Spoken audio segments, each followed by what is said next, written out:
comprehend or impossible to reconcile.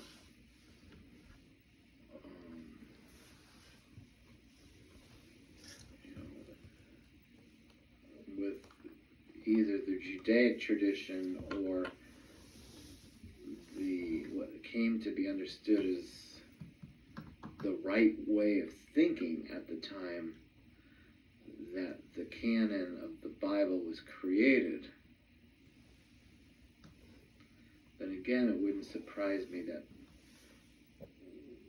we wouldn't have all the words that might give benefit to us today from Jesus.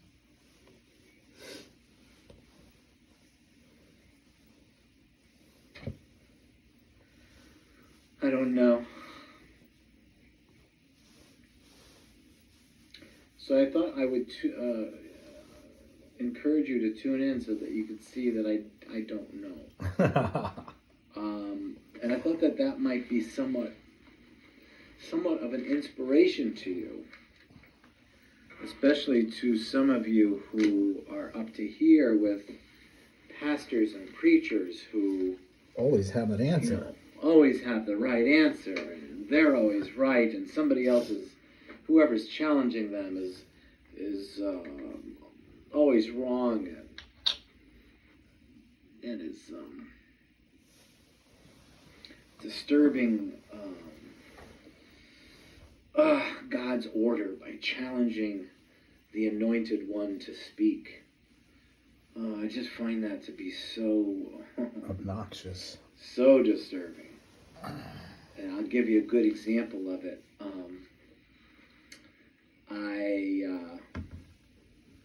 Actually, let me check my email to see if he probably can't get back to me because I sent the email from somewhere else. But on television, I heard this pastor. I'd seen him before. He's on Sunday mornings. He has a church in I think it's New Canaan, and I think they meet at Saxon Middle School, and the name of the show is Give Me an Answer, something like that, I think. And he was talking, this most recent broadcast, so this was, today is the 11th, so it was the 10th, yeah, way back then.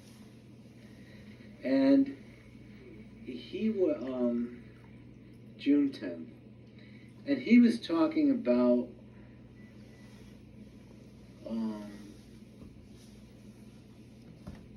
who knows what he was talking about. He was basically defending, the Christian faith through the skill of apologetics and exegetics and gymnastics. I don't know. Calisthenics, exactly. And by responding to this, looked like a college student was challenging him on some things, and come towards the end of the college student's, inquiry, he revealed that he was a Muslim, and the student was, advocating that the Quran was divinely inspired and that the Bible wasn't, and so they had a little, back and forth over, how could you say one thing, and what's your defense of this, and do you have a good argument for your position, or whatever.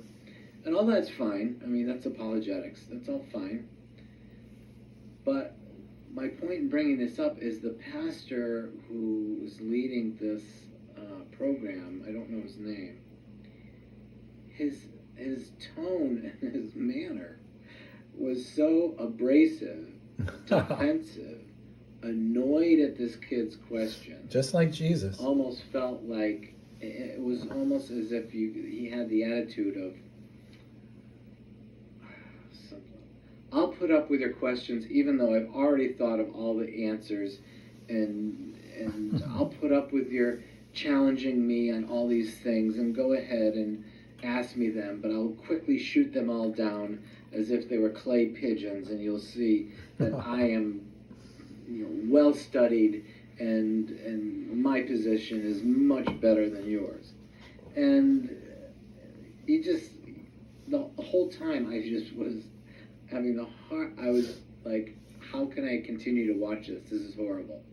It was just really disturbing my spirit that I'm watching this guy that I should be sort of rooting on or supporting, like, come on, defend Jesus in a good way to this young man who's, talking to you about spirituality, defend the faith, let's, do a good job. But instead, it was just horrible. It wasn't so much what he was saying, because what he was saying seemed to be okay, and it seemed to be well studied and defensible, etc. But the manner in which he presented it was, to me, disqualified him as even being worthy of the defense. I mean, it was just there you go, really, baby. I thought it was just really embarrassing. Preach it, honey. So anyway, that's my long way of saying, rather than being subject to somebody like that, who's just browbeating you, I thought you might appreciate someone like me just to say, I don't know. And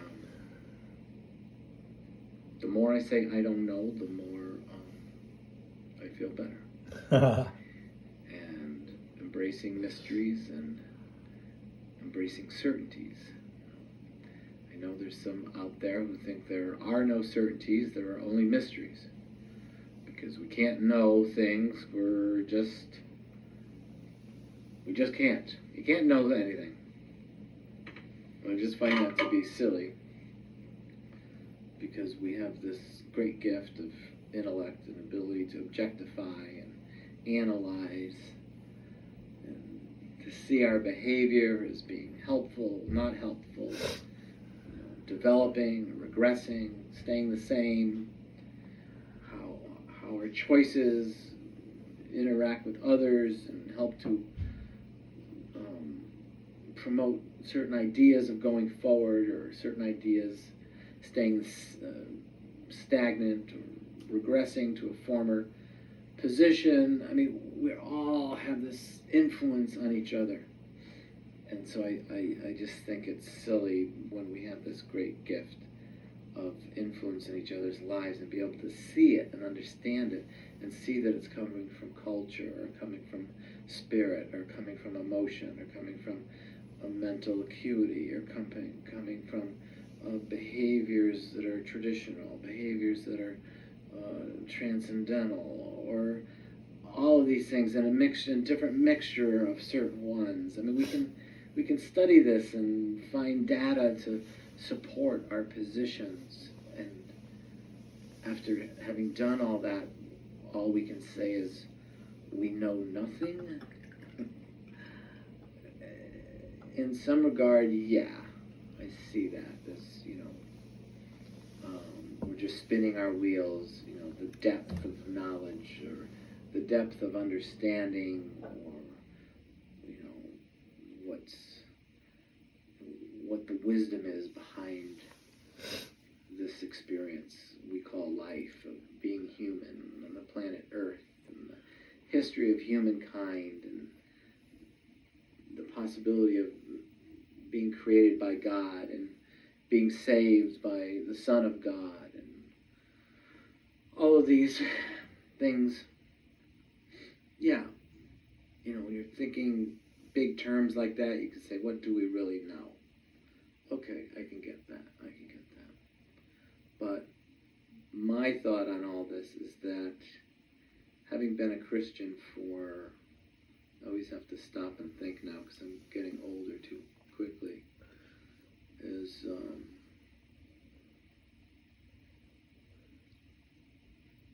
35 years.